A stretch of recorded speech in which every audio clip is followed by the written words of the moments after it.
الحمد للہ وحدہ والصلاة والسلام علی من لا نبی بعدہ اما بعد فاعوذ باللہ من الشیطان الرجیم بسم اللہ الرحمن الرحیم یہب لمن یشاء اناثا ویہب لمن یشاء الذکور او یزوجہم ذکرانا واناثا ویجعل من یشاء عقیما انہ علیم قدیر۔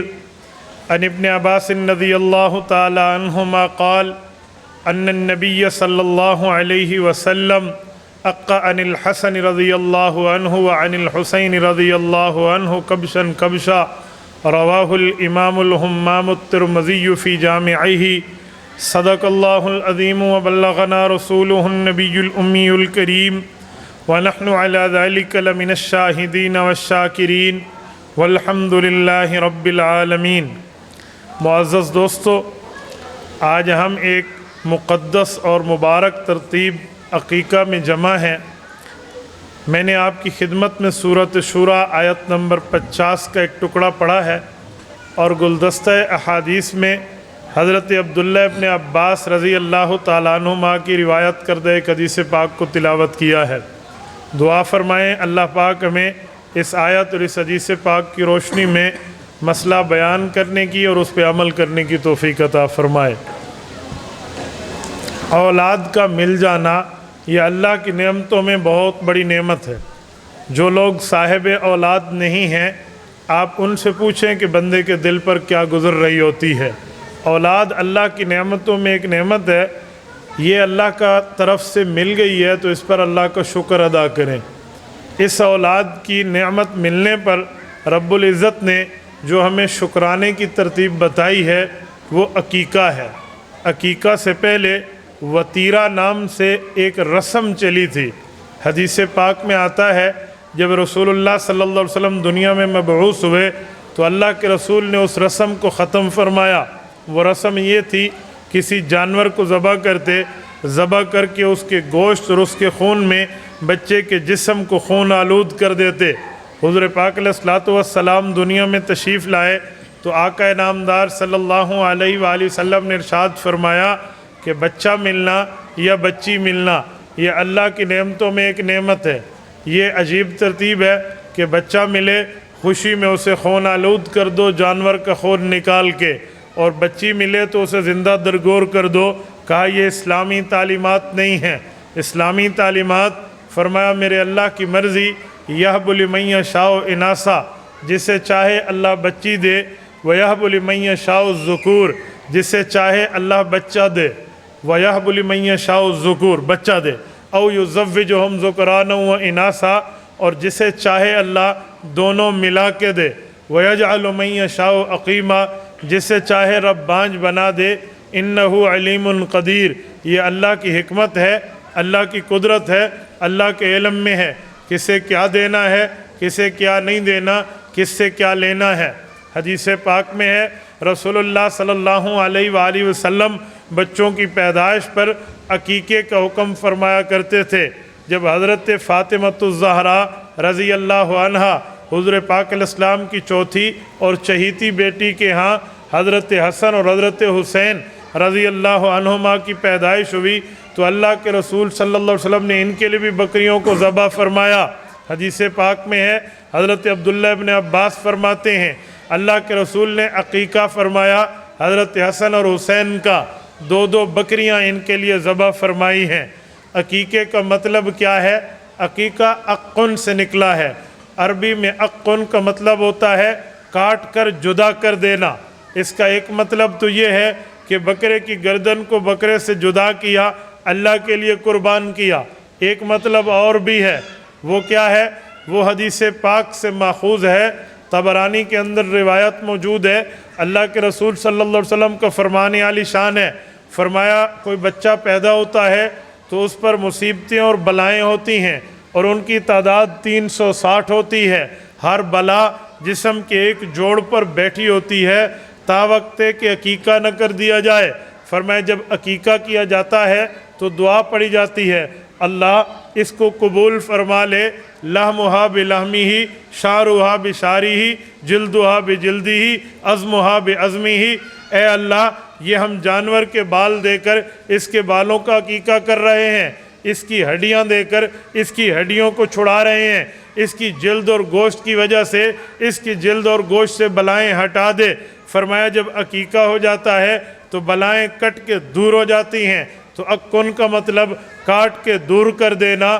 پتہ چلا جب عقیقے کی سنت ادا ہو جائے گی تو بچے کے اوپر جو بلائیں چمٹی ہوئی تھی 360 اعضاء پہ، وہ کٹ کے ایک دور جگہ جا گریں گی۔ حدیث پاک میں ہے رسول اللہ صلی اللہ علیہ وسلم نے اس کی اجازت دی ہے۔ اس کو آپ واجب نہ سمجھنا کہ یہ کوئی واجب ہے، فرض ہے، شریعت کا حکم ہے، لیکن یہ حکم امر استحبابی ہے، امر وجوبی نہیں ہے۔ امر استحبابی کا مطلب اللہ نے وسعت دی ہے تو آپ کر لیں، وسعت نہیں دی آپ چھوڑ دیں گے تو یہ نہیں ہے کہ آپ گناہگار ہوں گے، قبر اور آخرت میں آپ سے پوچھو گی، یوں نہیں ہے۔ اسی بات کو سمجھانے کے لیے حضرت امام اعظم ابو حنیفہ رحمہ اللہ نعمان بن ثابت اس کی مزید وضاحت فرماتے ہیں۔ فرمایا لوگو یہ واجب نہیں ہے بلکہ اس کو امر استحبابی سمجھو۔ کہا وہ کیسے؟ یہ کتاب الآثار میں امام محمد کی روایت ہے اور موطئ امام محمد حدیث پاک کی کتاب میں بھی موجود ہے۔ فرمایا اللہ پاک نے ترتیبیں ہماری شریعت آنے کے بعد یوں تبدیل کی ہیں، جیسے پہلے ایام بیض کے روزے فرض اور واجب تھے۔ ایام بیض کا معنی چاند کی 13، 14، 15 تاریخ کا روزہ۔ جب رمضان کے روزے فرض ہوئے ان کی فرضیت اور وجوبیت ختم ہو گئی۔ اب اس کا مطلب یہ نہیں ہے کہ کوئی رمضان کے روزے رکھے تو باقی روزے حرام ہیں، حرام نہیں ہے، آپ کی مرضی ہے، چاہیں تو رکھ لیں چاہیں تو چھوڑ دیں، اب واجب نہیں رہا۔ اسی طرح ایک غسل ہے جس کو غسل فرضی اور واجب کہتے ہیں، جنبی حالت کا غسل ہے، باقی جو غسل ہیں عیدین کا غسل ہے یا اس طرح عمرے وغیرہ کا غسل ہے، وہ فرض نہیں ہے کہ آپ نے چھوڑ دیا تو عمل ہی ادا نہیں ہوگا، اس کو مسنون رکھا گیا۔ فرمایا جب جنبی کے غسل کو قرآن نے فرض کیا ہے باقی غسلوں کی وجوبیت ختم ہو گئی ہے۔ اسی طرح اللہ پاک نے جب عقیقے کی بات کو فرمایا تھا تو عقیقہ چلا تھا وجوب میں، لیکن جب قربانی کا حکم آیا تو عقیقے کی فرضیت ختم ہو گئی، عقیقے کی وجوبیت ختم ہو گئی۔ اب عقیقہ واجب تو نہیں ہے، امر استحبابی، امر مسنون ہے۔ کوئی کرنا چاہے تو کرے، نہ کرنا چاہے تو وسعت کو دیکھ کے معاملہ کر سکتا ہے۔ امام ابو حنیفہ کی یہ قول اور ثبوت ایک حدیث پاک سے ثابت ہے۔ مسند احمد میں امام احمد بن محمد بن حنبل رحمہ اللہ ایک حدیث پاک کو لائے ہیں۔ اللہ کے رسول فرماتے ہیں رب آپ کو اولاد دے، آپ چاہو تو عقیقہ کرو۔ اس سے پتہ چلا چاہو تو، جسے چاہت کے حوالے کیا جائے وہ چیز فرض اور واجب نہیں ہوتی، وہ بلکہ اختیار کی جاتی ہے۔ تو اس عقیقے کو بھی اختیار کرنا ایک اچھا فعل ہے، بہتر کام ہے، اس کو کرنا چاہیے۔ بلکہ علماء نے تو اس حد تک لکھا ہے، حدیث پاک میں آتا ہے حضور پاک علیہ السلام سے پوچھا گیا یا رسول اللہ آپ ارشاد فرمائیں، جو میں حدیث پاک پڑھ رہا ہوں ذرا توجہ رکھنا۔ حدیث پاک میں ہے کسی آدمی کا کوئی بچہ فوت ہو جائے تو وہ بچہ کیا ہوگا؟ اجروں و ذخرا، جیسے ہم جنازے میں بچے کے جنازے میں پڑھتے ہیں اے اللہ اجر بنا دے، ذخیرہ بنا دے۔ اجر کا معنی ربن آپ نے مجھے اولاد دی تھی، آپ نے نابالغی میں اٹھا لی ہے، تو یہ جو مجھے غم ملا ہے اس تقدیر پر میں راضی ہوں، آپ قیامت میں مجھے اجر دینا۔ وذخرا، ذخیرہ کا مطلب رب اپنے پاس سیونگ کر لے، جب قیامت میں مجھے نیکی چاہیے ہو مجھے عطا کر دینا۔ یہ بچے کے جنازے پہ ہم پڑھتے ہیں۔ فرمایا جو بچہ 7ویں دن کا ہو کر فوت ہوگا اور اس کا عقیقہ نہ ہوا، روایات میں آتا ہے وہ اپنے والدین کی سفارش نہیں کرے گا، وہ شفیع نہیں بن پائے گا۔ ہاں وہ شفیع تب بنے گا جب 7 دن گزرنے کے بعد آپ نے اس کی وسعت کے ساتھ عقیقہ بھی کیا ہوگا۔ ایک اور بات ہے وسعت نہ ہو اس کی بات نہیں ہے، لیکن جس کو وسعت ہے وہ 7ویں دن تک عقیقہ کر لے۔ اگر 7 دن سے پہلے بچہ فوت ہو گیا ہے پھر اس کے عقیقے کی ضرورت نہیں ہے، وہ اللہ شفیع بنا دیں گے۔ اس سے پتہ چلا عقیقے کا معاملہ اتنا اہم ہے، اس پر اتنا اللہ پاک اجر عطا فرماتے ہیں۔ میرے بھائیو حدیث پاک میں ہے جب نابالغ بچہ فوت ہو جائے وہ اپنے ماں باپ کے لیے سفارش کرتا ہے۔ سفارش کا مطلب کیا ہے؟ حق نہ بنے چیز دے دو، اسے سفارش کہتے ہیں۔ قیامت میں ایک بندہ اللہ کے دربار میں آئے گا، بخشش اس کا حق نہیں ہوگا، اس کے ایسی ذاتی گناہ ہوں گے جو اس کے ذات کے ساتھ چمٹے ہوئے ہوں گے، بغیر توبہ کے مر گیا ہوگا۔ اگر اسے ایسا غم ملا ہوگا، اس کا بچہ نابالغی کی حالت میں دنیا سے چلا گیا، یا اس کے بچے کو اس کی بیوی کے پیٹ سے اسقاط ہو کر خود بخود گر گیا، مس گیرج جسے ہم کہتے ہیں، یہ ہوا تو اس کا وہ بھی سفارش کریں گے اور اس کو جنت میں داخل کرائیں گے۔ حضرت مولانا محمد زکریا کاندھلوی رحمہ اللہ لکھتے ہیں، ایک بہت بڑے شخص کا واقعہ، کہا جب وہ دیندار نہیں بنے تھے، ان کی زندگی شراب اور کباب والی تھی، ان کی ایک بچی فوت ہو گئی بچپن میں، بچی کا غم لیے بیچارہ بہت زیادہ پریشان رہتا، پھر اپنے آپ کو نشے میں دھت رکھنا اس نے شروع کر دیا۔ ایک رات ایک عجیب خواب دیکھا، ہڑبڑا کے اٹھ بیٹھا۔ وہ خواب کیا تھا؟ اس نے خواب میں دیکھا میں ایک جنگل کی سیر کر رہا ہوں، بہت خوبصورت درخت، بہت خوبصورت پتے، بہت خوبصورت نظارہ، بہت خوبصورت منظر ہے، یہ دیکھ رہا ہوں، ان میں مشغول ہوں۔ یکایک پیچھے دیکھتا ہے تو اتنا بڑا سانپ جسے اژدہا کہتے ہیں، کوئی کوبرا قسم کا، وہ بڑا اس کے پیچھے لگا اور ایسے منہ کھولے ہوا تھا جیسے ایک لقمہ کر کے کھا لے۔ وہ اب ایسے رینگتا ہوا تیزی میں دوڑا ہے جیسے کوئی بندہ بھاگتے ہوئے آئے۔ یہ آگے سے بھاگا، لیکن اس کی سپیڈ دیکھ کر اس نے سمجھ لیا بچ نہیں سکتا، میرا کام خراب ہے۔ دائیں بائیں کوئی مدد کے لیے دیکھا، کچھ ملا نہیں۔ ایک بوڑھے بزرگ ایک کونے میں ایک لاٹھی پر ٹیک لگائے ٹھہرے تھے، ان کے پاس گیا، کہا میاں صاحب آپ کو مدد کی درخواست کرتے مجھے شرم آتی ہے، آپ تو بالکل کمزور اور کانپ رہے ہیں، لیکن کچھ تو میری مدد کریں، مجھے اس مصیبت سے نجات دلا دیں یا کوئی ترکیب بتا دیں۔ وہ فرمانے لگے میں تیری مدد نہیں کر سکتا، میں بہت کمزور اور ضعیف ہوں۔ جا، وہ سامنے بلڈنگ نظر آ رہی ہے، جی بالکل میں دیکھ رہا ہوں، وہاں جا، وہاں مسلمانوں کی امانتیں موجود ہیں، شاید تیری کوئی امانت نکل آئی تو تو اس چیز سے بچ جائے گا۔ یہ دوڑتا ہوا گیا، سانپ پیچھے ہے، بالکل پریشانی کے عالم میں جب وہاں پہنچا، اس نے دیکھا اس کی وہ چھوٹی بچی جو نابالغی میں فوت ہوئی تھی وہ ٹھہری تھی۔ اس نے بچی کو دیکھا، پریشان تو ویسے تھا، جان میں جان آئی، کہا بیٹا سلام دعا کے بعد باقی باتیں بعد میں، یہ مصیبت میرے گلے فٹ ہے۔ کہا ابو پریشان نہ ہو۔ وہ آگے ہوئی اور اس نے ایک پھونک ماری، جیسے یہ سانپ تھا ہی نہیں، وہ بالکل ڈیزالو ہو کے ختم ہو گیا۔ اس نے بچی سے کہا بیٹا مجھے تو شرم آ رہی ہے، اتنا تکڑا تازہ موٹا بندہ ہوں میں، طاقتور ہوں، میرے سے تو وہ نہیں بھاگتا تھا، تیری ایک پھونک سے بھاگ گیا، کیا ہوا؟ اس نے کہا ابو صرف سانپ کا پوچھتے ہو، کچھ اور بھی پوچھو۔ میں نے کہا بیٹا کیا پوچھوں؟ کہا اس بوڑھے کا بھی پوچھو جو راستے میں ملا ہے۔ میں نے کہا وہ کون ہے؟ کہا یہ آپ کی نیکیاں اور آپ کے گناہ ہیں۔ جو آپ کی نیکیاں تھی وہ کمزور تھیں، آپ نیکیاں نہیں کرتے تھے، اس کی شکل اور اس کی حیثیت و ماہیت بوڑھے کے جسم والی ہے، آپ کے گناہ بڑے تگڑے تازے تھے اور آپ نے گناہوں کو مضبوط کیا ہوا تھا۔ اس کی مثال ایک کوبرا اور سانپ جیسی ہے۔ ابو اگر بندہ توبہ کر لے تو اس طرح معاملہ نہیں ہوتا۔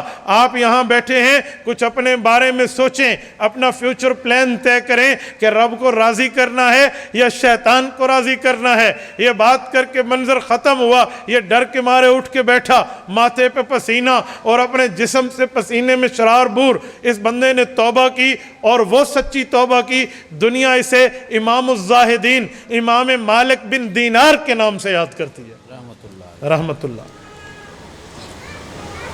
اتنا بڑا آدمی، میری بات سنانے کا مطلب یہ ایک ہی ہے کہ سفارش بچی نے کی ہے، شفیع بنی ہے بچی آخرت میں اس کے لیے کہ اس نے اس کے تمام معاملات پورے کیے تھے۔ لہٰذا ہمیں بھی چاہیے اگر اللہ نے وسعت دی ہے تو جہاں پیسے اور جگہ خرچ ہوتے ہیں وہاں اپنی اولاد کے لیے کریں۔ یہ صرف اولاد کے لیے نہیں ہوگا، آخرت میں ہمارے لیے ذخیرہ بھی ہوگا۔ تو میرے دوستو، عقیقے کی ترتیب پر میں ایک جملہ آپ کو سمجھانے کے لیے کہتا ہوں۔ لوگ پوچھتے ہیں عقیقے میں شرائط کیا ہے؟ بھائی شرط اور معاملہ جو مسنون طرز ہے وہ یہ ہے، 7ویں دن عقیقہ کرنا ہے۔ یہ 7ویں دن، اگر کوئی 7ویں دن نہیں کر سکا پھر 14ویں دن 21ویں دن ہے، نہیں تو اس کی ترتیب ہے اگر بہت سے دن گزر جائیں، مثلا ایک بچہ بدھ کو پیدا ہوا تو 7 دن گن لیں اس کے بدھ سے، پھر اس کے 7ویں دن نہیں کر لیں، نہیں تو پھر کسی دن بھی آپ کر سکتے ہیں کہ اب ٹائم لیمٹ گزر گیا ہے۔ اور اس کے ساتھ اس بچے کے سر کے بالوں کو مونڈا جائے اور ان کو چاندی کی بقدر وزن کیا جائے. مثلا 1 تولہ چاندی بنی ہے, آدھا تولہ بنی ہے, جتنے بالوں کا وزن ہے ان چاندی کے پیسوں کو اللہ کے راستے میں صدقہ کر دیا جائے اور بچے کا وہی نام فینل اور عقیقہ کر کے دعا پڑھ لی جائے. لوگ سمجھتے عقیقے کا کوئی خطبہ ہوتا ہے, کوئی خطبہ نہیں ہے, بس یہی دعا ہے, میرے مولا میرے بچے کو تکلیفوں سے بچا. اس جانور کے بالوں کو صدقہ لے, اس کے بالوں سے, اس کی ہڈیوں کو صدقہ لے, میرے بچوں کی ہڈیوں سے, اس کے خون اس کی جلد کو صدقہ لے, اس سے یوں کہہ کر دعا کی جا سکتی ہے. اور پھر عقیقے کی بنیاد پہ ذہن میں رکھیں, جانور کے لیے شرائط وہی ہیں جو قربانی والے ہیں, لیکن یہاں ایک چھوٹا سا فرق ہے. عقیقے کا سارا گوشت گھر والے رکھنا چاہیں تو رکھ سکتے ہیں, یوں نہیں ہے کہ آپ نے 3 حصے بنا کے دینے ہیں, بنائے تو بہت اچھا, رکھنا چاہیں تو اچھا, والد کھانا چاہے تو ٹھیک ہے, نہ کھانا چاہے تو ٹھیک ہے, مہمانوں کو خاندان والوں کو بلا کے کھلا دے تو بھی ٹھیک ہے, اس کا وہ مسئلہ نہیں ہے. اچھا, ایک بندے نے اس دن مجھ سے ایک عجیب بات پوچھی, انہوں نے کہا مولانا زکوٰۃ صدقات تو سادات کے لیے منع ہے, یہ بھی تو صدقہ ہے, عقیقہ کر رہے ہیں, بچے کی طرف سے جانور جا رہا ہے, اس کا خون گیا, ہڈیاں گئی, اس کے بال گئے, جسم گئے, اس کے بدلے میں بلائیں اتری, یہ صدقہ ہے. اگر ہماری محفل میں جب ہم کھانے کے لیے کوئی ترتیب بلائیں اور وہاں کوئی سید سادات آ جائیں تو سادات کے لیے تو صدقہ منع ہے, کیا منع ہو جائے گا؟ میں نے کہا اب صدقے کا مطلب سمجھے نہیں ہے, یہ قربانی کی طرح والا ہے, یہ وہ صدقہ نہیں ہے جو آپ نے کوئی اور سمجھا ہے, یہ منسوسی صدقہ ہے, نسی صدقہ ہے, زبان رسالت سے ثابت شدہ صدقہ ہے, یہ آپ کے اور میرے منت کا صدقہ نہیں ہے. لہٰذا اس صدقے سے جیسے قربانی کے گوشت سے سادات کھا سکتے ہیں تو عقیقے والے گوشت سے بھی سادات کھا سکتے ہیں, ان کے لیے کوئی حرام نہیں ہے, کوئی ناجائز نہیں ہے, یہ بالکل جائز ہے. اور میں ساتھ ساتھ ایک بات اور بھی کہوں میرے دوستو, بچہ ہے تو اس کے لیے 2 بکرے ہیں, بچی ہے اس کے لیے 1 بکرا ہے. چاہیں تو بڑے جانور میں بھی آپ حصہ ملانا چاہیں تو بھی اسی ترتیب پہ 7 حصے ہوتے ہیں, ان میں 2 حصے بچے کا رکھ لیں, 1 بچی کا رکھ لیں. نہیں, سارا جانور ایک بچے کے نام پہ کر دیں تو بھی ٹھیک ہے, اللہ کے لیے ہو رہا ہے. آپ اس پہ اگر اللہ نے کسی کو وسعت اتنی دی ہے کہ ہے اس کا بیٹا لیکن وہ صرف 1 بکری کی طاقت رکھتا ہے, 2 بکریوں کی نہیں رکھتا, تو وہ 1 بکری سے بھی کام چلا سکتا ہے. اللہ پاک اس کو اس کا ثواب عطا فرمائیں گے. اور عقیقے پر ایک بات یہ بھی سمجھیں کہ یہ عقیقہ کیا ہے تو اللہ پاک نے ہمیں بہت بڑا ثواب عطا فرمایا, بہت بڑی حیثیت دے کر ہم اس کا سجدہ شکر ادا کریں. اور ایک بات میں سمجھانے کے لیے کہتا ہوں, بچی پیدا ہوتی ہے, آج کل لوگ دل چھوٹا کر لیتے ہیں. بچی کا سب سے پہلا حق یہ ہے کہ آپ کو اس کی پیدائش پہ خوشی ہونی چاہیے, یہ وہ پہلا حق عموماً لوگ کھا جاتے ہیں. بچیوں کی پیدائش پر خوشی یہ بچی کا پہلا حق ہے. میں خوشی کی بات کر رہا ہوں جو دل میں ہوتی ہے, اس کے لیے کوئی ڈھول باجوں کی ترتیبیں نہیں ہیں کہ ہم کوئی جلوس نکال کے کوئی ترتیب بنا لیں, جی نہیں, دل خوش ہونا چاہیے. رب نے میرے گھر میں اللہ نے اپنی رحمت بھیجی ہے, اگر بچہ نعمت ہے تو بچی رحمت ہے. سنیں قرآن کریم کی جو آیت میں نے خطبے میں پڑھی ہے, آپ پوچھ سکتے ہیں علماء, قرآن کریم کھولیے, سورۃ شورا کے آیت نمبر 50 کھولیے. اللہ نے جب آیت شروع فرمائی ہے کہ جسے چاہوں اولاد دوں, جسے چاہوں نہ دوں, یہ میری مرضی ہے, تو اعطائے اولاد کی ترتیب میں سب سے اول اللہ نے بچی کی بات کی ہے. یہب لمن یشاء اناثا ویہب لمن یشاء الذکور, جسے چاہوں مؤنث دوں, جسے چاہوں مذکر دوں. اللہ نے اولاد کی نعمت کے عطا کرنے پہ ترتیب شروعی بچی سے کی ہے, شروعی مؤنث سے کی ہے. تو یہ منحوسیت نہیں ہے, یہ نحوست نہیں ہے, اس پہ دل چھوٹا نہیں کرنا چاہیے. اگر کسی کے گھر میں بچی آ گئی ہے تو رب کی رحمت آئی ہے. سنیں, اگر کسی کے گھر میں بچی کا آنا جرم ہوتا, غلط ہوتا, زیادہ اچھا نہ ہوتا, تو یہ نہ ہو سکتا کہ میرے پاک پیغمبر کے گھر کو اللہ پاک سب سے پہلے بچی کے لیے منتخب کرتے. جس پاک نبی کے خاندان کو اللہ نے خاندانوں میں سب سے اعلیٰ چنا, ذات میں اللہ نے ذاتوں میں سب سے اعلیٰ چنا, علاقے کو اللہ نے علاقوں میں سب سے اعلیٰ چنا, قوم کو اللہ نے قوموں میں سب سے اعلیٰ چنا, دن اور رات کو ساری دنوں اور راتوں میں اعلیٰ چنا ہے. اس گھر میں جو اللہ نے اس پاک پیغمبر کو پہلی اولاد سیدہ زینب کبریٰ رضی اللہ عنہ کی شکل میں دے کر بچی دی ہے, اس سے پتہ چلا جس گھر میں پہلی اولاد بچی آئے اس کی نسبت اللہ کے رسول کے ساتھ ہے. ہمیں دل چھوٹا نہیں کرنا چاہیے. لوگ دل چھوٹا کر لیتے ہیں, یوں نہیں ہے, آپ دل بڑا رکھیں. یقین مانیں, وہ کہتے ہیں بچیاں باپ کو پیاری ہوتی ہیں, بچے ماں کو پیارے ہوتے ہیں, اور بھائی بہنوں کو پیارے ہوتے ہیں. یہ ترتیب ہے, اس لیے دل اس پہ چھوٹا نہ کریں. میں مبارکباد پیش کرتا ہوں, اللہ ہمارے بھتیجے کی زندگیوں کو دراز فرمائے. اللہ پاک اپنے والدین کے ان کی آنکھوں کو نور بنائے. اللہ پاک مشکلات سے حل فرمائے. اللہ آسانیاں پیدا فرمائے. اقول قولی ھذا واستغفر اللہ وآخر دعوانا ان الحمد للہ رب العالمین.